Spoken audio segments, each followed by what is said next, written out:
brought to you by Howlerhead Whiskey. Reach advantage, height advantage for Dominque Herrera, the 23-year-old, taking on Marquis Smith. Second time inside the Fury FC cage, riding a one-fight win streak, but hasn't fought in almost 2 years. So we'll see what Marquis has been working on. Let's get our introductions. The following contest, brought to you by Howlerhead Whiskey, is scheduled for 3 rounds in the Fury FC Bantamweight Division. Introducing to you first, fighting out of the blue corner. This mixed martial artist stands 5 feet 10 inches tall, and he weighed in at 135.2 pounds. Fighting out of Plainview, Texas, he holds a professional record of 2 wins, no losses. Here is Dominque Herrera.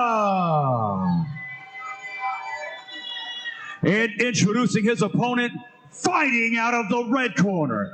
This freestyle fighter stands 5 feet 5 inches tall, and he weighed in at 137 pounds. Fighting out of Albuquerque, New Mexico, by way of San Antonio, Texas. Today, he looks for his 5th win as a pro. Here is Marquis Smith. Your referee in charge of the action, Jeff Rexroad. Dominque Herrera, Marquis Smith. Bantamweight bout, Jeff Rexroad inside, blue glove for Herrera, red for Smith.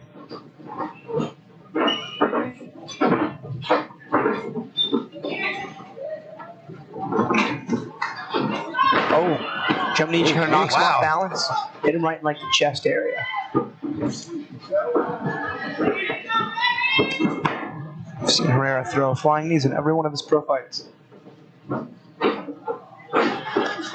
So long for the weight, for the division, is Herrera uses it really well as.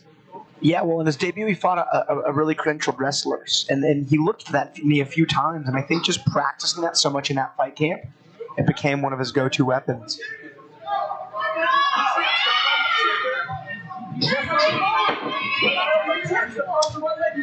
Notice how Herrera really used his arms to lift Marquis Smith's lock above his hips.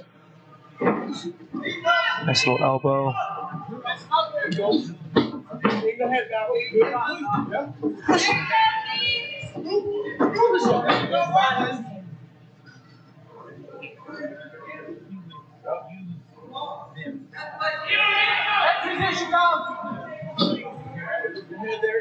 Dominque Herrera just made eye contact with Raheel. I don't know what that means, but you said, "Are you going to say something?"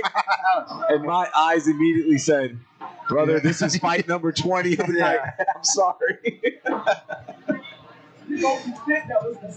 Yeah, we always feel bad for the swing bouts because, man, the card just takes so much energy, but we try to keep it alive. We try to keep it going here. Especially on a Friday night. Yeah. The swing bouts on a Friday night. Dallas is notorious for that. We always have swing bouts on a Friday night in Dallas. And it's been such a fun night of fights here already in San Antonio. So, yeah, I'm not a young man anymore. I can't drive home after those. I got to stay the night. Oh, yeah. I'm staying the night as well. Usually, you and I both always Dallas shows. We see the San Antonio shows. We drive back. Dallas, there's no way. Yeah, every Houston show afterwards, I drive back. And then, of course, the Dallas shows, I'm always happy because I live in Fort Worth. Yep. So, you know, y'all get a little taste of y'all's own medicine there. Yeah. Like, I'll be home in 30 minutes. Nothing will beat the Rosenberg show. I was home in 12 minutes. Hey, that was my favorite show. We should be out there at the, what was it? The Fort Bend Epicenter. I still go back and watch those prelims. The best prelims we've ever called. 13 fights, 12 finishes. I mean, it was wild. We finished that prelims broadcast in under 2 hours. Yeah. And the one fight where I had that surgery and could not come. Yeah. Yeah, that was wild. That was crazy. 2 minutes left in round 1. Ooh, good combo there, and a return combo there from Herrera. There's that knee again.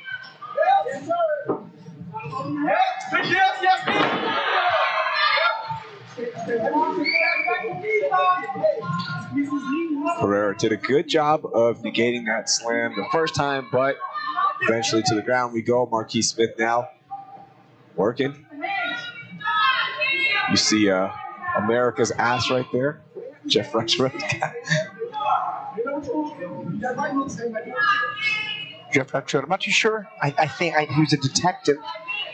Like, I know he was a police officer back in the day, but graduated to detective. I mean, years back. I had actually fought this man back in 2011. Crazy. It's a long time ago, yeah. Believe it or not, he was a welterweight. He was Not. a tall, Don't believe it. tall, thin welterweight. Man. I think he's gonna elbow you out.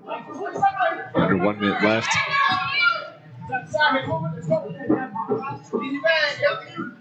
was been thinking about what you said whenever Rich said they were interviewing for commentators, and Rich said they couldn't make a mistake. Rich didn't want that guy to be a commentator. Rich was like, I voted against you, and you're sitting in this seat, so if you make one mistake, you're out. That's my assumption. Why there had to be a mistakeless show. Under 30 seconds left. Man, good moments here for both fighters. Marquis Smith getting this final aggressive push to end the round. That's what he told me too, Rich. He's like, don't make a mistake. I made mistakes, and I just kept coming back. Yeah. They didn't have the heart. They didn't have the heart to say no. We've tried to do this without you. It's tough. Yeah, it's terrible. You know what it is? I've tried to do it without y'all. When I have to call solo fights, it is the worst. Like, it's so hard. I'm glad we're a team. Yeah, we don't realize how many legs the team actually has until they're not there. Yep. And like, wow, this is different. So like, I don't know what to say, and I don't have Alex to throw it to. I don't have the encyclopedia here. Take a look at our highlights for round one. As I mentioned, good moments for both fighters. Yeah, Dominque Herrera just has such an awkward, his movements are awkward. He's just really hard to touch. And then he's got really good takedown defense for a guy who's kind of, taller and thinner. Against a more compact Dominque Herrera, or Marquis Smith, Dominque Herrera is very, very tough to deal with. We saw it with Gavin Teasdale. We'll see it again here. Herrera is constantly training. Says no matter what I am training, he loves it. He'll make sacrifices to make sure he's training. Brings his son with him so you can watch him train, inspire his son as well. To all the dads out there, if you are active, whether it be training, jiu-jitsu, fighter, play other sports, bring your kids with you. They love it.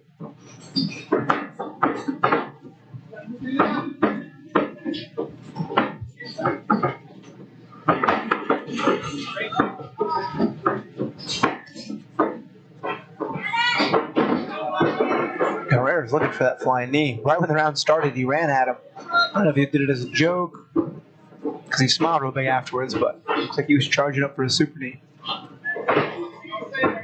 Well, I think if Marquis Smith would have stayed on the path for him, he definitely would have done it. Yeah.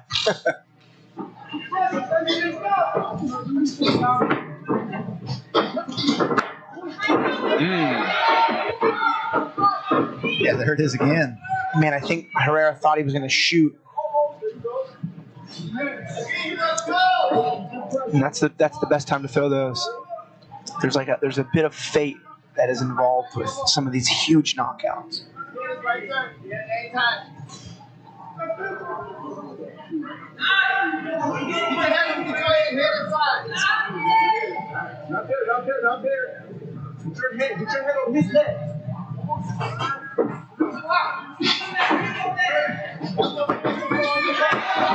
Beautiful body attack there from Smith.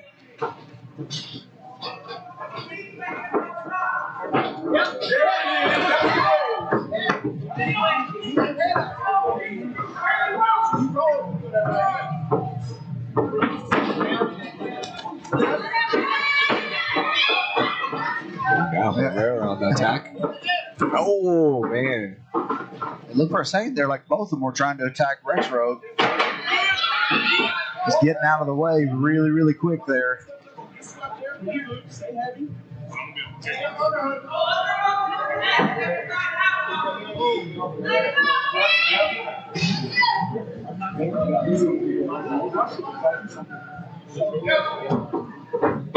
A nice pass there from Smith. The way he kept the crossface underhook and just switched his hips. We do a lot of half guard passing at our spot. I always respect and appreciate a really good half guard pass. That was a good one. It's right back in full guard, but he's in a better position to do some damage. I'll show these guys a trick one day whenever people pass your half guard. Yeah. You haven't seen it yet, but that's the dumbest jiu-jitsu game on the planet. Man, it's wild. Really? I wouldn't call it dumb. Yeah. I call it dangerous as all dangerous hell. and gritty. So we actually fought a guy from 4 ounce, and one time one of their fighters pulled side control in a submission only match and then hit that Americana with the legs. Yeah. It's like the one you do from the scarf hold, but just in the flipped position.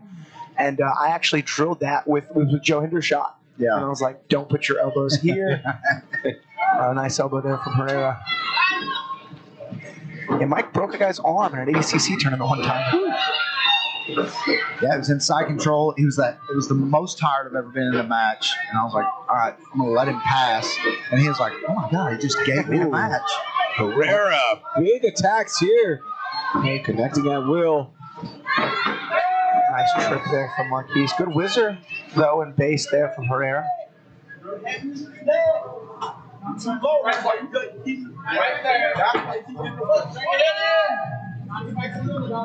don't know if you guys have seen the movie The Hateful Eight, but Sam Jackson's character's name is Marquis. One of my favorite characters of all of his movies.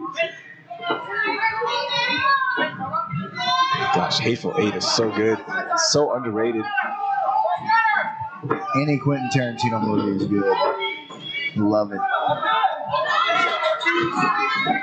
Herrera's doing a good job. I think Marquis is feeling the pace just a bit. He's been backing up a lot more in the second round. Under 30 seconds left in round 2.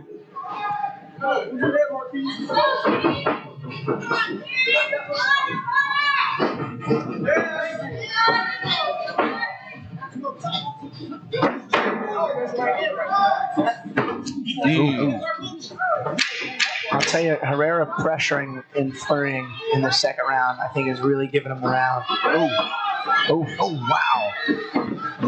Man, what a finish to round 2. No, I didn't even hear the bell. Wow, that landed really, really hard. That Dominque Herrera landed hard on Marquis Smith. Oh, how he stayed upright, but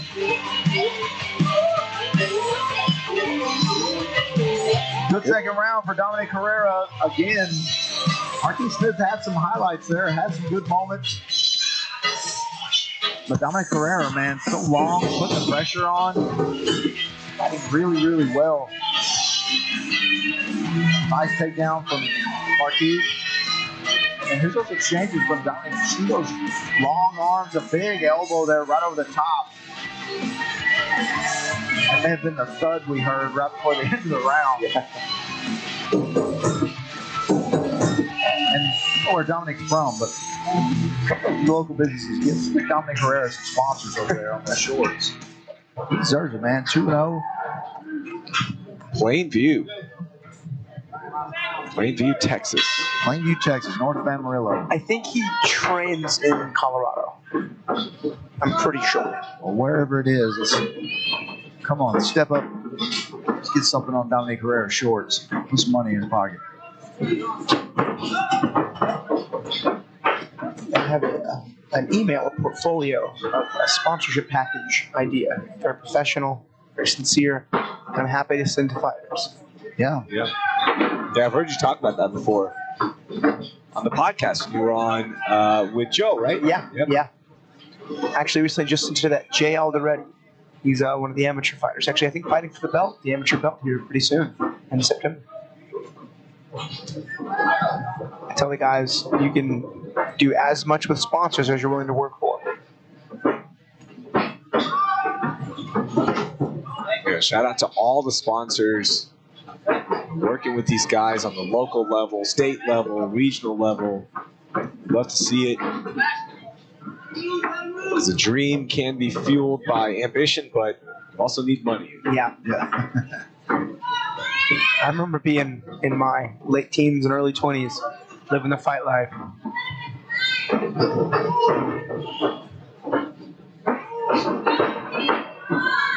Here, Dallas Dodd, who got a big finish on our main event broadcast, at UFC Fight Pass.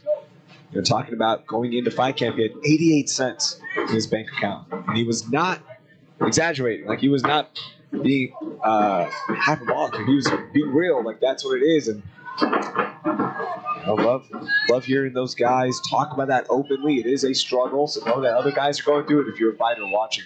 Yeah, I hired most all of the main fighters in my gym as assistant coaches. I'm making love with Josh, coaches of the gym. Joe does, Jaden does.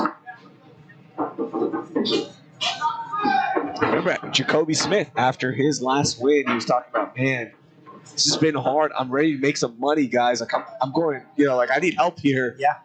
It just shows you, Jacoby Smith, who's so popular, so well known. These guys are waiting. They're just getting ready for that next level. I had a headlined a local fight once. It was on TV. Good crowd. I got $5,000 for the fight, then $5,000 in sponsorship. I made $10,000 in a fight, and it blew my mind. Yeah. I was very proud of that for a long time. I fought like 6 or 7 times that year. Ended up making like around 30 G's, and for fighting, that was like legit. Yeah. It's huge, man. Alex had it all in his front pocket, too, just showing it off around town. No, definitely. I sat on it in the bank for like 4 years. Yeah. I was like, who doesn't show off his money is Alex. No, that's right. I give it to my wife, and she invests it. Yep.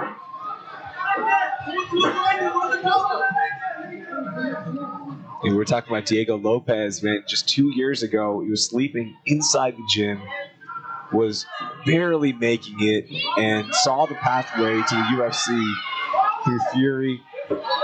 And now look at him, man. Just the stories like that are out there, guys, for those who are watching. Oh, man. There's all over him. Oh, what a kick. That one dropped him.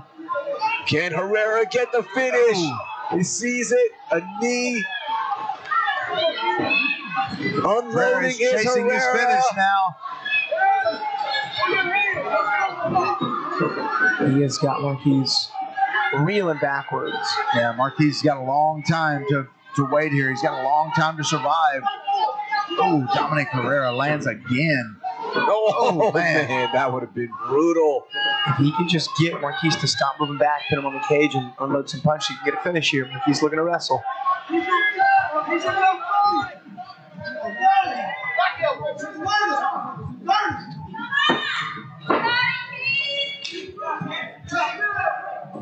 By the way, one more fight left. Karan Reed taking on Isaac Vasquez, who's making his debut. Karan Reed taking this fight on 2 weeks' notice.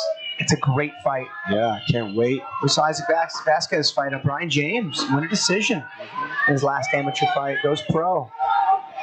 In his first pro fights against Karan Reed, that's a challenging debut. But Vasquez has always been about any challenge ever put in front of him. Oh.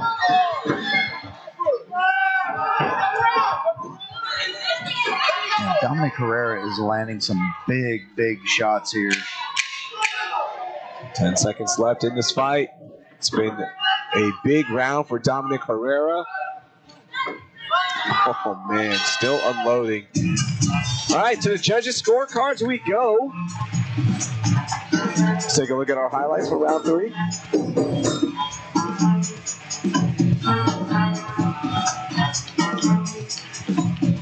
Yeah, Dominque Herrera kind of putting on a striking clinic here in the 3rd round. Yeah. Landed a lot of shots, a lot of volume coming out of Dominque Herrera.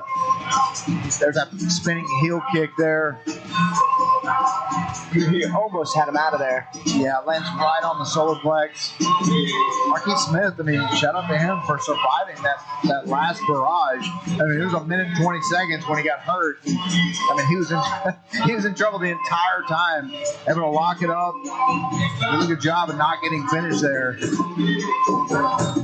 Another great performance by Dominque Herrera. Dominque Herrera looking to move that record to 3-0. went 6-2 as an amateur, had 5 finishes. Now has gone the distance in his first 3 pro fights. So much experience here for Dominque Herrera, the 23-year-old. Let's go inside and see how the judges scored this fight. Here's Wayne Leggett. Ladies and gentlemen, after 3 rounds of combat, we go to the judges' scorecards for your decision. Brought to you by Live Oak Texas Vodka. Judge Ellis Johnson scores the fight 29-28 Herrera. Judge Gino Garcia scored the fight 29-28 Smith. And Judge Wilfredo Esperanza scored the fight 29-28 for your winner by split decision, Dominque Herrera. It was funny. I was going to make a joke that he would win a split because he won splits in his first 2 fights. This is his 3rd split decision win. He should have won that fight. Yeah. 2 and 3 were his, 110%, and 1 could have gone either way. Congratulations. Yeah, it's a Dominque, man. 3-0, all splits. Hey, man. Get them any way you can. That's right. Yeah, I've never seen somebody so dominant in fights that has gotten split.